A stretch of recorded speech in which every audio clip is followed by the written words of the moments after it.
Ready to ditch the patata quality streams and finally broadcast like a pro? Today, we're unlocking the full potential of your Sony A7 IV for incredible YouTube live streams in just a few simple steps. First, dial your mode to movie mode for optimal control. Next, head into your camera's menu and navigate to the network settings we need to ensure your A7 IV can communicate flawlessly. Select PC remote function and turn it on. This allows your computer to recognize the camera as a high-quality webcam. Now, let's talk about video quality. Go to your shooting settings and choose your desired resolution and frame rate. 1080p 30 fps is a great starting point, offering excellent quality without overwhelming your system. Audio is key. Connect an external microphone to the A7 IV's mic input for crystal clear sound. Rode and Shure make great options. In your camera's audio settings, adjust the recording levels to avoid clipping. Keep the levels out of the red. Connect your A7 IV to your computer using a USB cable. OBS Studio,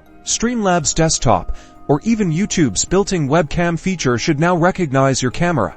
Within your streaming software, select a Sony A7 IV as your video source and your external microphone as your audio input. Finally, adjust your lighting and framing, do a quick sound check, and you're ready to go live with a professional stream.